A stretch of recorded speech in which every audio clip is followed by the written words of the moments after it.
Imani. Bwana asifiwe. Wanakambi, Bwana asifiwe.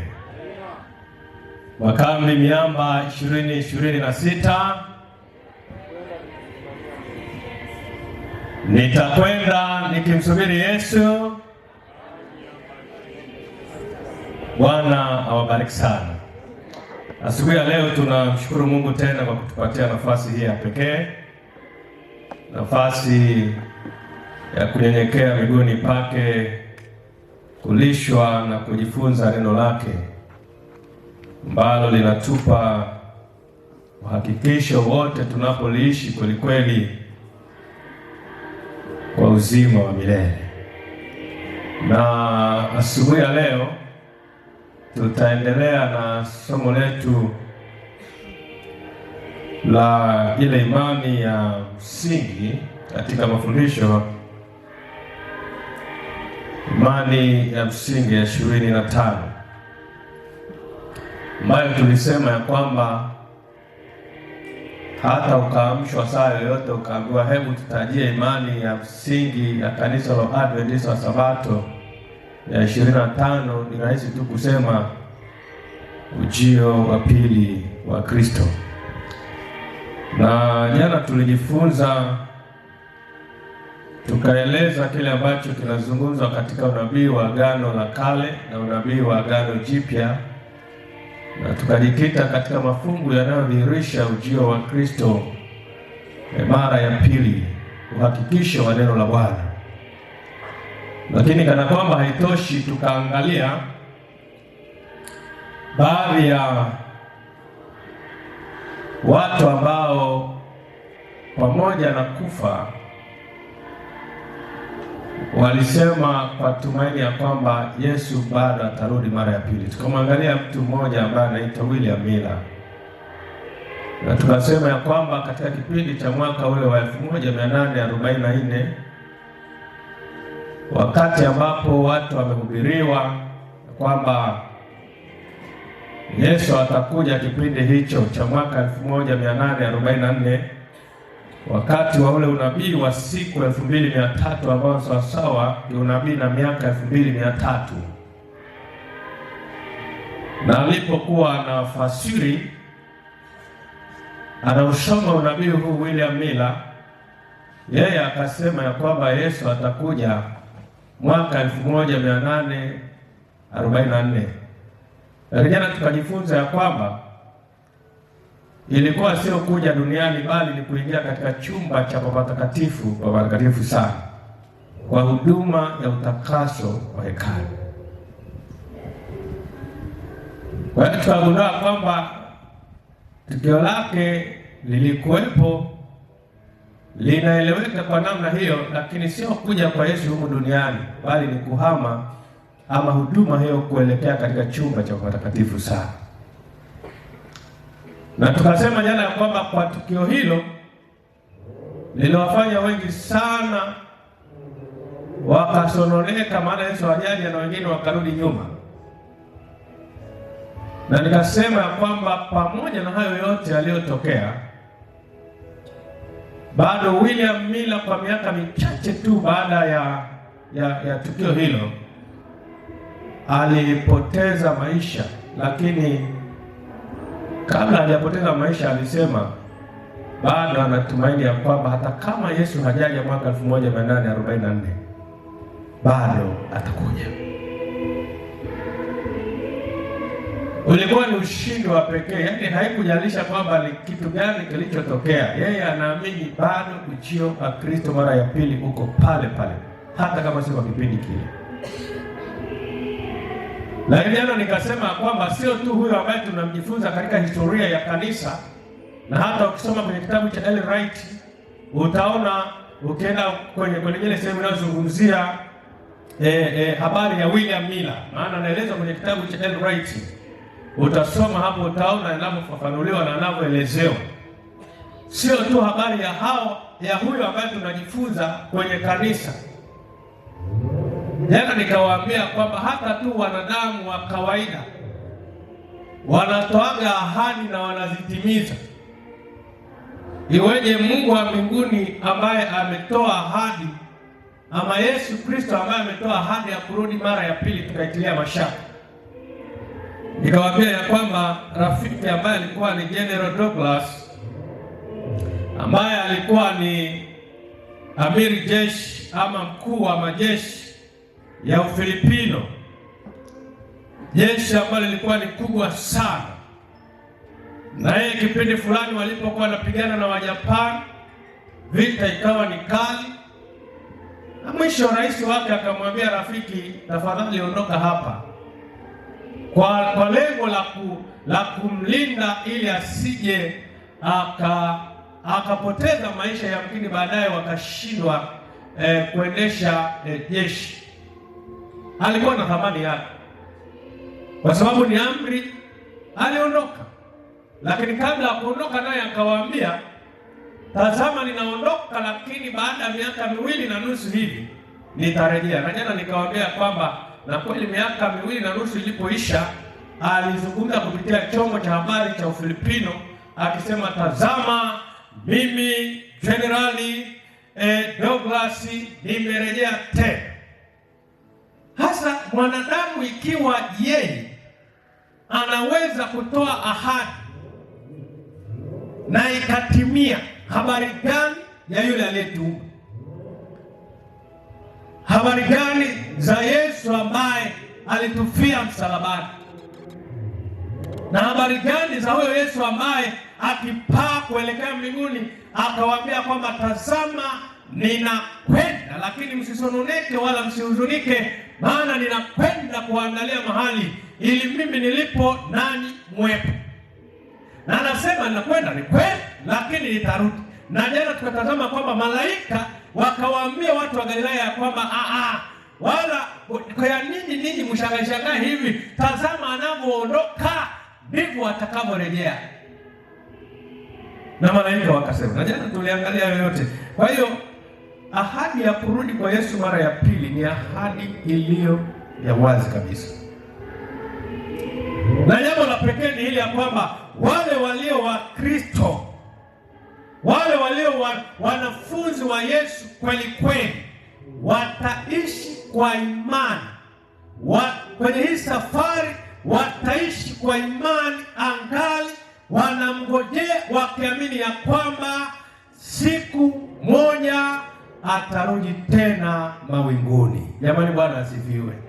Atarudi.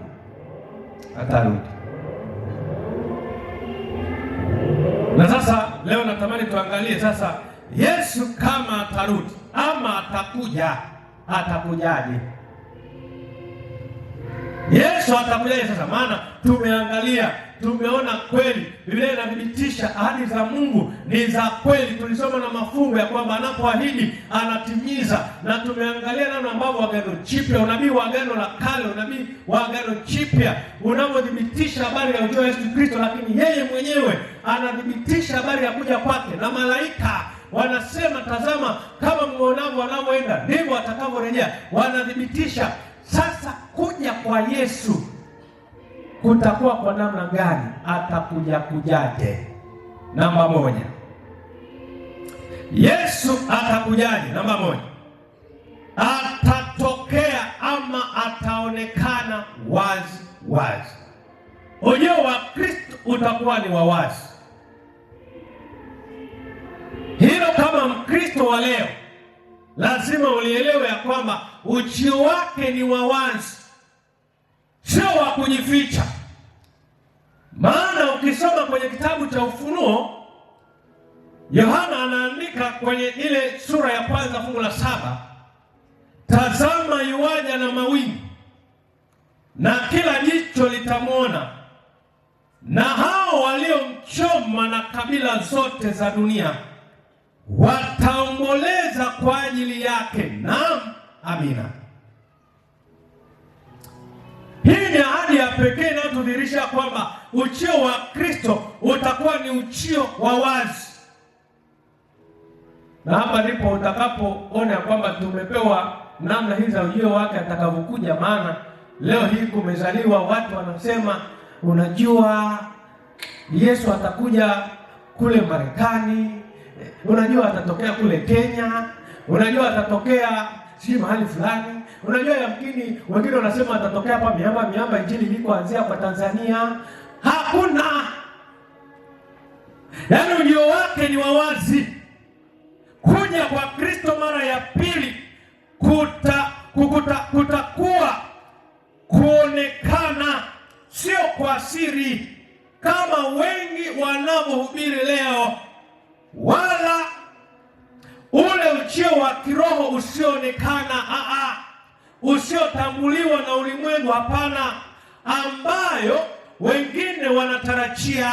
Maana kuna wanaosema kwamba ujio wake utakuwa sio wa kuonekana. Wengine wanasema ujio wake, unajua, utakuwa ni wa kiroho, yaani ni kitu ambacho ni untouchable, kitu ambacho hakishikiki. Wengine inawezekana wanafundisha leo hata jamii wakisema atakuja tu kama upepo. Hakuna. Wakristo wa kweli, eleweni hili ya kwamba ujio wake ni wa wazi na hakuna cha siri. Maana malaika walisema, tazameni watu wa Galilaya, jinsi mnavyomuona anavyopenda, ndivyo atakavyorejea. Kwa hiyo mengine haya ni mafundisho tu batili ambayo yanaingizwa kila wakati ndani ya makanisa na wachungaji wa uongo wengine, manabii wa uongo wengine, wanaofundisha watu katika hali ya kutokuelekeza neno la Bwana katika usahihi, wakiyapindisha maandiko. Lakini nani atatuambia? Tazama yuaja na mawingu na kila jicho litamwona, na hao waliomchoma na kabila zote za dunia wataomboleza kwa ajili yake siku hiyo. Sikiliza, Kristo atatokea waziwazi. Kuja kwake kutakuwa halisi. Ataonekana mwenyewe binafsi. Itakuwa ujio wa kweli, sio ujio wa roho au bwana asiyeonekana, bali ni Yesu, yeye yule ambaye alitembea pamoja na wanafunzi wake kwenye vilima vya Galilaya. Ndivyo atakavyokuja, na atakuja binafsi. Hapa hatawakilishwa. Hakuna wakilishi hapa. Hapa lazima jemedari mwenyewe wa majeshi, Bwana wa vita, Emmanuel pamoja nasi, hawakilishwi na malaika wala hawakilishwi na kitu chochote. Hapa anashuka yeye mwenyewe hapa duniani. Jamani, Bwana asifiwe. Atakuja mwenyewe.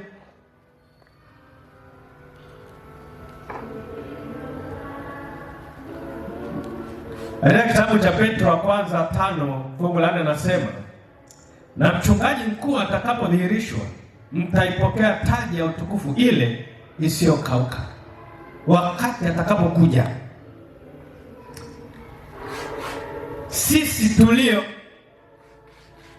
watakatifu tutapokea taji ya utukufu.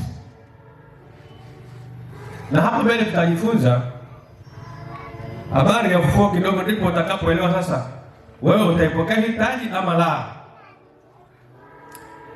Mathayo 24:30 anasema, ndipo itakapoonekana ishara yake mwana wa Adamu mbinguni, ndipo mataifa yote ya ulimwengu watakapoomboleza, nao watamwona mwana wa Adamu akija juu ya mawingu ya mbinguni pamoja na nguvu na utukufu mwingi. Fungu ambalo hata jana tumelisoma.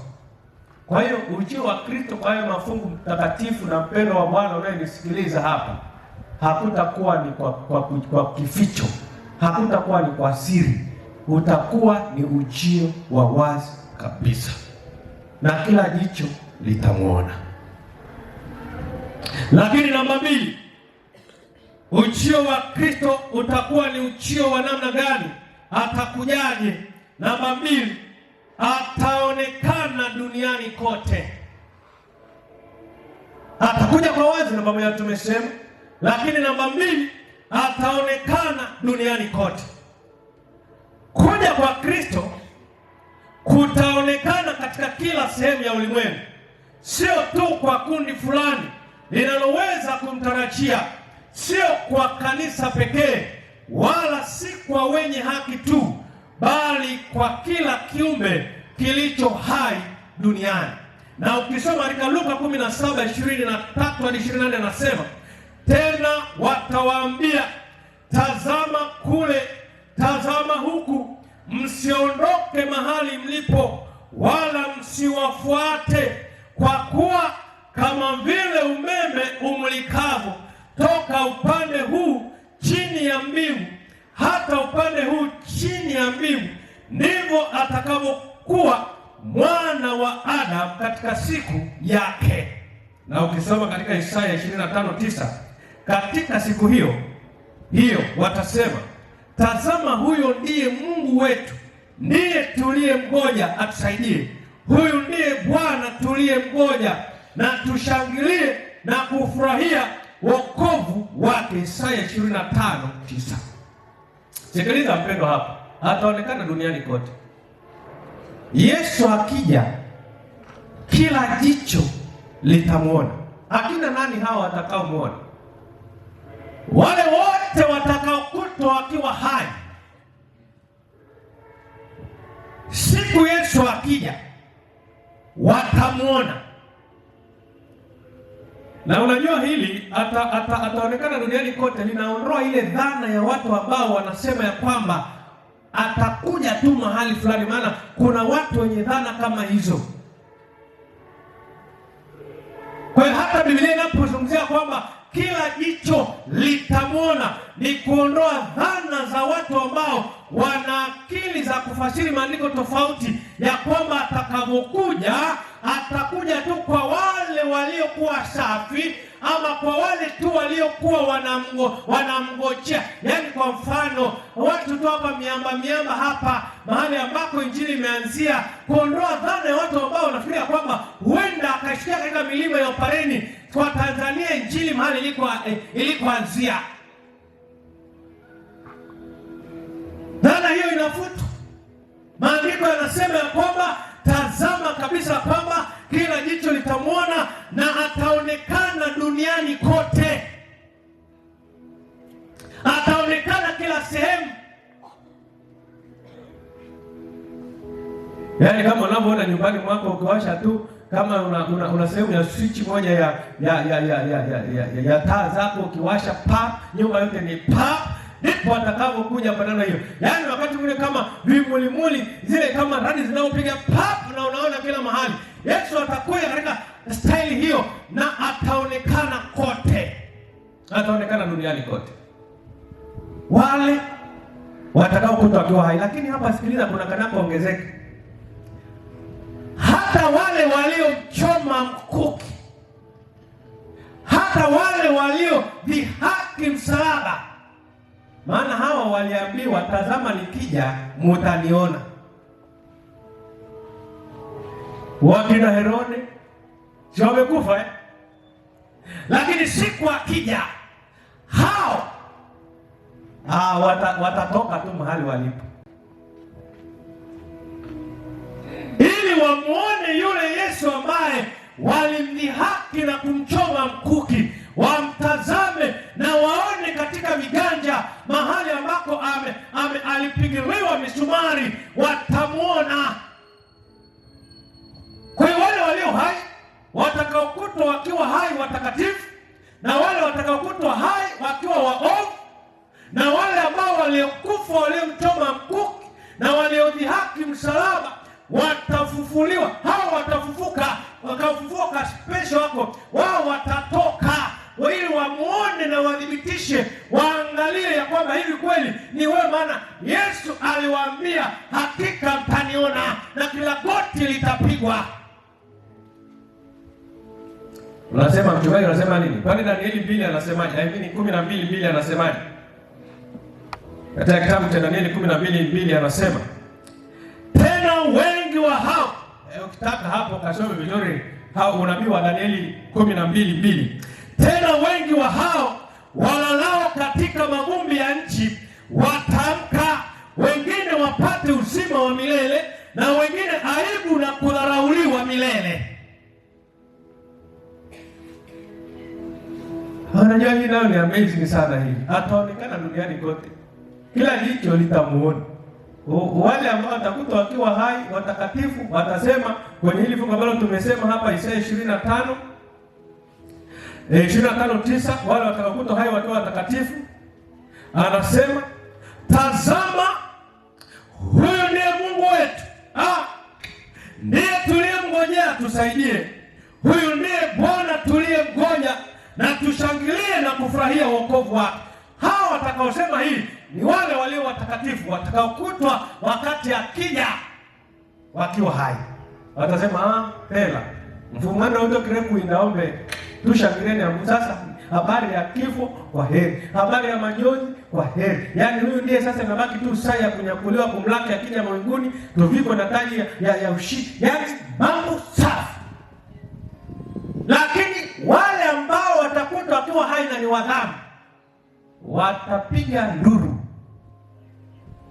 wakisema miamba. Wengine huenda wataingia mapangoni, mapango tokoeni. Yesu atakuja kujali, ataonekana duniani kote, sio kwa kujificha, na kila jicho litamwona.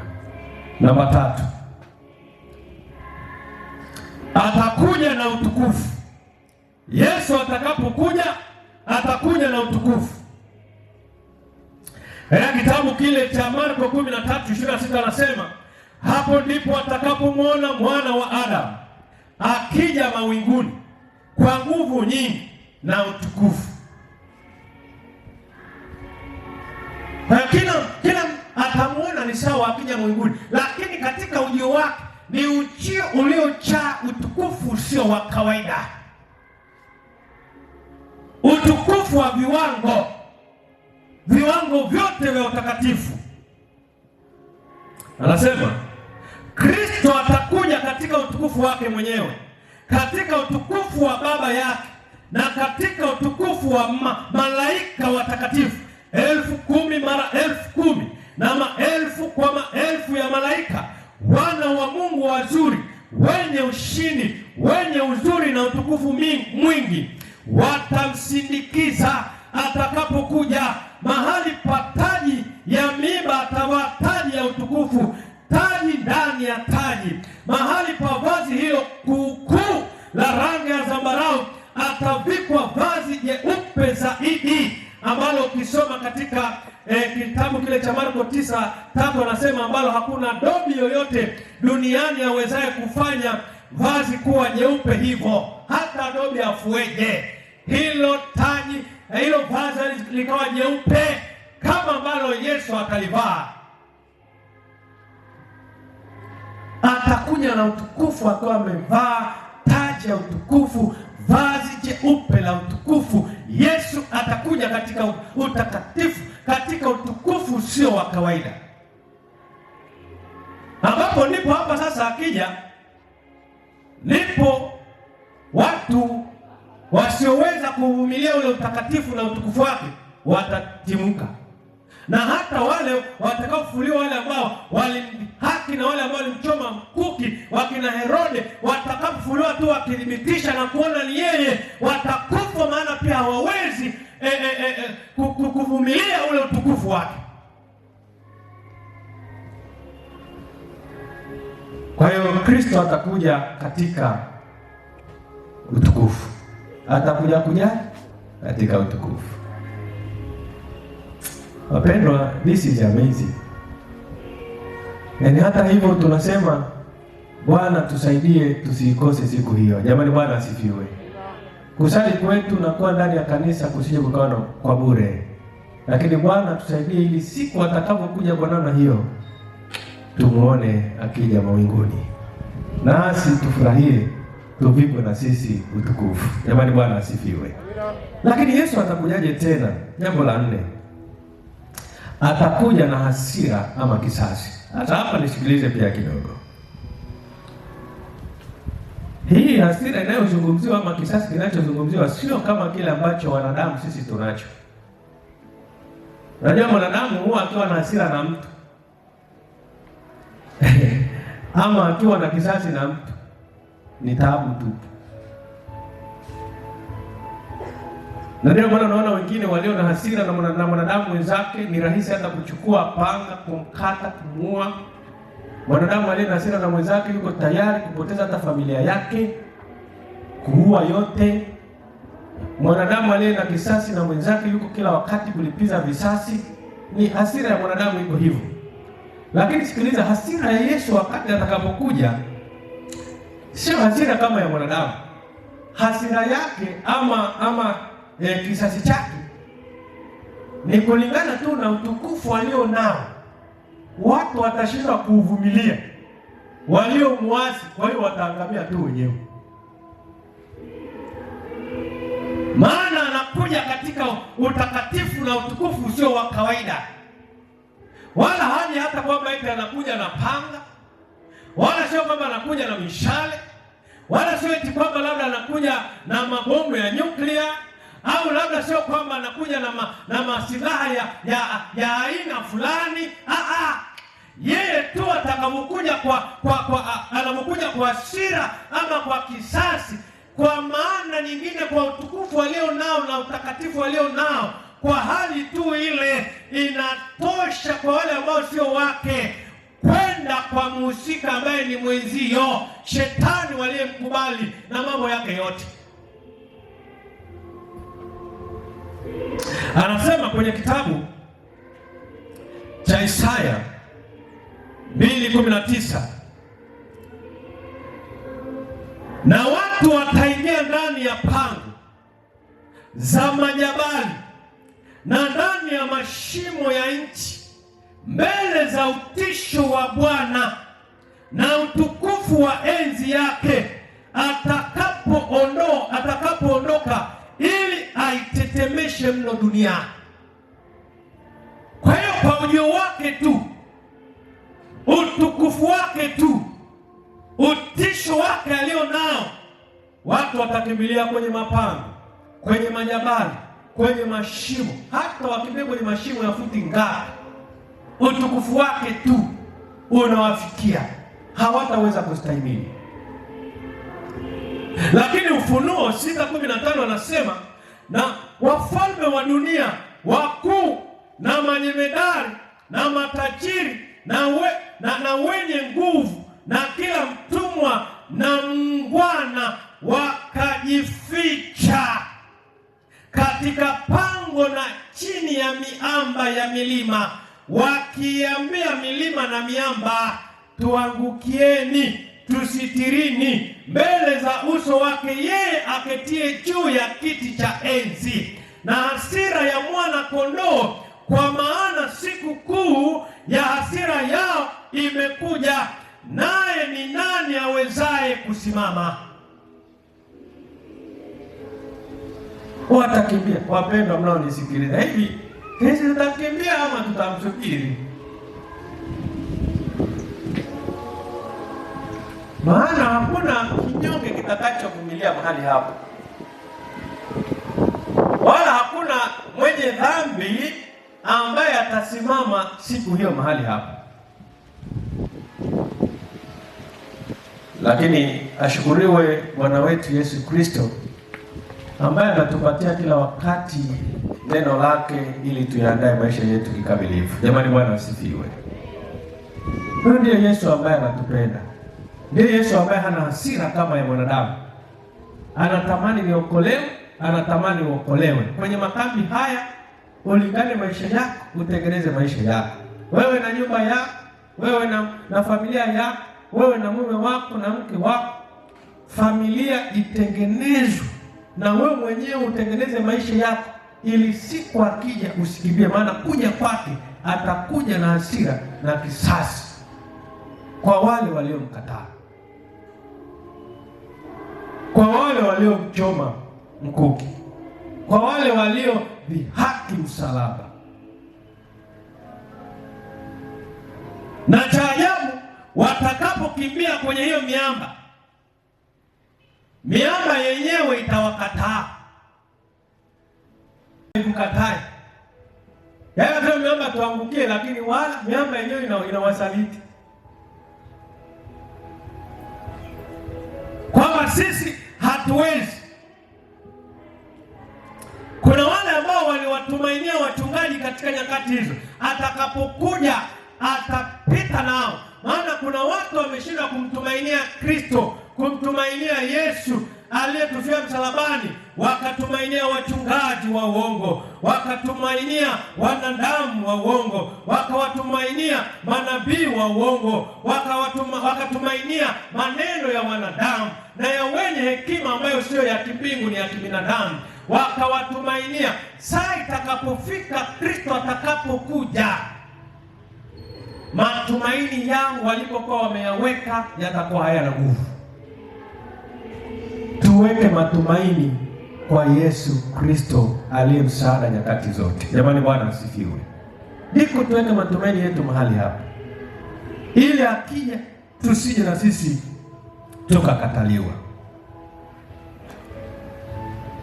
Ukisoma kwenye kitabu kile cha Luka 23:30, naye anatuambia pia hao watu watasema pia, ndipo watakapoanza kuiambia milima tuangukieni na vilima tufunikeni.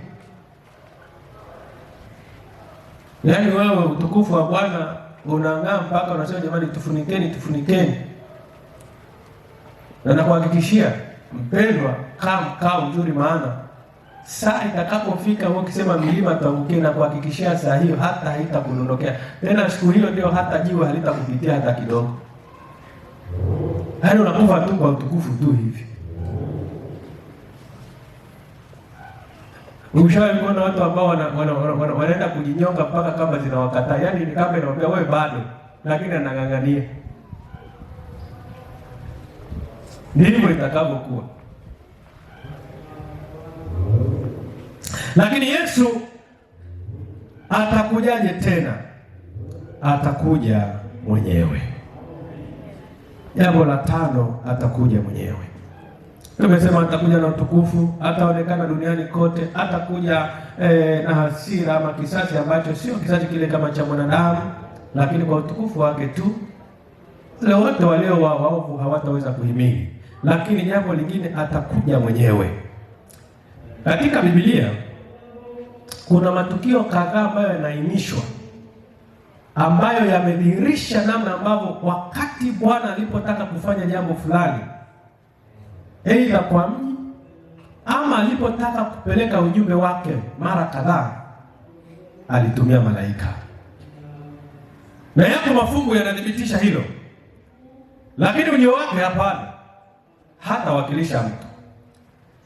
Kwa mfano, kitabu cha Mwanzo 19 ukisoma ile sura, utagundua malaika walivyokuwa wametuma kutembelea Sodoma na Gomora. Hapo walituma malaika. Lakini ukisoma ile kitabu cha Mwanzo 22, utagundua namna ambavyo malaika alitumwa ili amzuie Ibrahimu asimtoe Isaka kafara katika ule mlima. Malaika akaambiwa, nenda mwambie Ibrahimu hapana, badala ya kumtoa mtoto wako kafara, angalia tu hapo mwana kondoo yuko hapo. Hapo ni malaika alitumwa. Lakini kana kwamba haitoshi, Kutoka 3, malaika alimtokea Musa katika kichaka kinachowaka moto. Alituma malaika kwamba Bwana, nenda niwakilishe katika utendaji wa kazi, nenda kafanye kazi. Malaika. Lakini malaika walitumwa kutoa habari ama kutangaza kuzaliwa kwa Yohana. Katika Luka sura ya 1 ukisoma utaona hayo yote. Ni sura ambazo unaweza ukaona zinazozungumzia habari ya malaika walivyotumwa katika kutoa taarifa. Lakini hata kuzaliwa kwa Yesu Kristo malaika alitumwa. Kwa hebu nenda kamwambie mwanamke hapo tabeba mimba, mtoto huyo ataitwa Yesu. Alitumwa malaika. Lakini hata kipindi cha maombi ya Danieli, siku 20 na mwanaume anasubiri, malaika alitumwa, nenda kampe majibu. Lakini nataka niwaambie, katika kuja kwa Yesu hata tuma kiwakilishi. Jamani, Bwana asifiwe. Yeye mwenyewe ndiye atakaye kuja, ataonekana binafsi. Katika kitabu kile cha Wathesalonike wa kwanza 4:16 anasema, kwa sababu Bwana mwenyewe atashuka kutoka mbinguni pamoja na mwaliko na sauti ya malaika mkuu na parapanda ya Mungu, nao waliokufa katika Kristo watafufuliwa kwanza. Jamani, Bwana asifiwe. Atakuja yeye mwenyewe, wala hapa haji na mtu yoyote. Yeye atakuja tu na malaika, atakuja mwenyewe na malaika, parapanda zinapigwa. Hapo hakuna kusema kwamba kuna kiwakilishi fulani kamekaa kwenye kiti cha enzi. Maana hata leo si wanadamu wanajitokeza wanasema mimi ni Yesu na nini. Hayo unasikia, unasema jamani, ukimwangalia hata mikono haijatobolewa.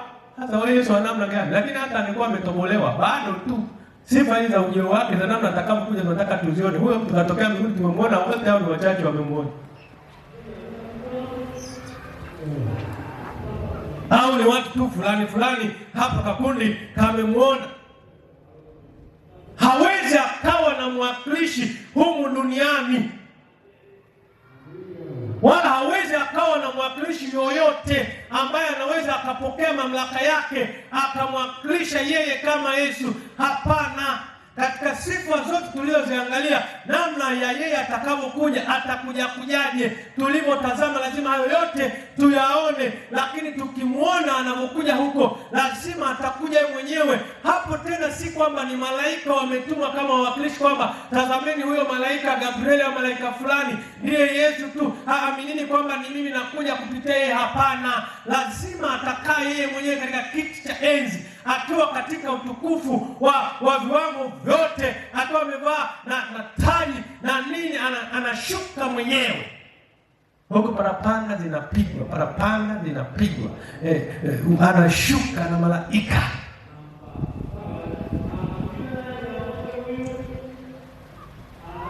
Alafu anasema nao waliokufa katika Kristo watafufuliwa kwanza. Mungu akijalia, kesho tutaangalia habari ya ufufuo hapo, ama kesho kutwa mambo ya ufufuo hapo, tutaona hawa wanaofufuliwa na wanaosalia. Maana akija lazima waliolala watafufuliwa, wale walio wa Kristo. Na kale kakundi ambako walimchoma mkuki katafuliwa, lakini kwa utukufu wa Bwana katarudi tena.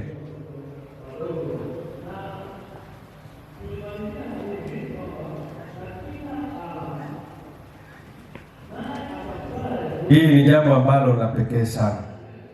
Atakuja mwenyewe. Mathayo 25:30. Naomba Matendo 1:11. Anasema, enyi watu wa Galilaya, mbona mmesimama mkitazama mbinguni? Huyo Yesu aliyechukuliwa kutoka kwenu kwenda juu mbinguni atakuja jinsi hiyo hiyo mliomwona akienda zake mbinguni. Kwa hiyo ili fungu ambalo tulikuwa tumelisoma, malaika wanapozungumza, linatudhihirishia kwamba yeye kama alivyoondoka ndivyo jinsi atakavyokuja, wala sio kitu kingine ambacho kitakuja kwa kukumwakilisha, bali yeye mwenyewe atarejea. Anapokuja, wewe umejipangaje? Wewe umejiandaaje? Ama swali lingine, unaposikia watu wanasema jamani, Yesu yuko mahali fulani amechomoka huko, wewe unaamini? Yatosha tu kuamini katika neno la Bwana kwamba atakuja yeye kama yeye, na atakuja na kila jicho litamuona. Lakini jambo la sita, Yesu atakuja kujaje? Kuja kwa Yesu kutasikika, sio tukio kuja kwa Yesu kutasikika, na hili litakuwa ni tukio la kutisha. Anasema kuja kwa Yesu mara ya pili kutasikika, hakutakuwa kwa siri kamwe. Biblia imethibitisha hilo. Mafundisho kwamba Yesu atakuja kwa siri na kuiba watakatifu ni ya uongo, wala hayana ushahidi wowote wa kiBiblia, kama ambavyo leo watu wanasema, tazama walikuwa wawili, mmoja atwaliwa, mmoja aachwa. Hamna kitu kama hicho. Ni watu wanaofasiri maandiko tu hapa, wanawarubuni watu. Kama hivi tulivyokaa hapa, unashangaa kwa wale walio watakatifu wametwaliwa, alafu na nguo zenye dhambi zinaachwa, mnapepea. Sikumbuki sheni mchungaji alizungumza hapa akasema kwamba watu mpaka sasa hivi ni kweli wamecheza mpaka movie za kuharibu tu akili ya watu na kuharibu ile sura ya ujio wa Yesu Kristo mara ya pili, na namna ambavyo watakatifu watakavyofufuliwa. Wanaharibu leo mpaka kwenye mambo ya movie huko zinachezwa. Unashangaa tu watu ukiangalia mtu tu amenyakuliwa, nguo zote na viatu na nini zimetolewa, ameangukia nchi fulani. Hasi ndio mbinguni. Lakini leo ukashangaa watu mpaka leo wanatengeneza movie hata zinakuwa kama za kimungu hivi, wanatengeneza kama za kiroho hivi. Unashangaa eti wachache wameshika Biblia na wengine walioshika simu. Unashangaa watu wanatwaliwa, walioshika Biblia wanatwaliwa, wengine yaani shetani anatengeneza kila aina ya njia ya kuharibu taswira ya ujio wa Kristo mara ya pili kwa namna mbalimbali, hata kwa mitandao, hata kwa vyombo vya habari na kila kitu anatengeneza, ili mradi tu watu wachanganyikiwe katika habari ya kuja kwake. Hayo ni mafundisho ambayo ni batili na hayana uthibitisho kwenye Biblia. Kama watoto watanyakuliwa na nini? Sisi tunaelewa atakapokuja, wale tunafahamu akija ufufuo wa kwanza ni ule wale watakatifu watakaoenda mbinguni miaka 1000, na itakapoisha miaka 1000 watakuja kwa ajili sasa ya kuangamiza wote, shetani na majeshi yake yote na wote waliomwasi. Ndicho tunachokifahamu, lakini sio kubebwa tu kama mshale, kama upepo wa kisulisuli. Hamuna. Kwenye kitabu kile cha Wakorintho wa kwanza 15:52 anasema kwa dakika moja kufumba na kufumbua, wakati wa parapanda ya mwisho. Maana parapanda italia na wafu watafufuliwa, wasiwe na uharibifu, nasi tutabadilika. Na Ufunuo 16:18-20 anasema pakawa na umeme na sauti na radi, na palikuwa na tetemeko la nchi kubwa, ambalo tangu wanadamu kuwako juu ya nchi hapakuwa namna ile jinsi ilivyokuwa kubwa tetemeko hilo. Na mji ule mkuu ukagawanyika mafungu matatu, na miji ya mataifa ikaanguka, na Babeli na ule mkuu ukakumbukwa mbele za Mungu, kupewa kikombe cha mvinyo ya ghadhabu ya hasira yake. Kila kisiwa kikakimbia, wala milima haikuonekana tena. Ujio wake sio wa kawaida, takuwa ni ujio wa tetemeko. Sasa hata leo tukichanganywa na hawa watu kwamba jamani ametokea huko, na unakuta mpaka hata Wakristo wako juu usizani huko kwetu, lakini huko mijini huko na mahali watu tu mtu akitokea mimi Yesu na watu wanafuata. Yaani unagundua kabisa kwamba watu hawasomi neno la Bwana, na watu hawajifunzi, watu hawako tayari kuelewa, maana mpaka watu wanafuata makundi na makundi, maelfu ya watu wakiamini hivyo. Yaani tu hata hujasikia tetemeko kubwa umeanza kukimbia. Hujasikia hata vilima vikihama-hama Shetani asitupeleke huko sana,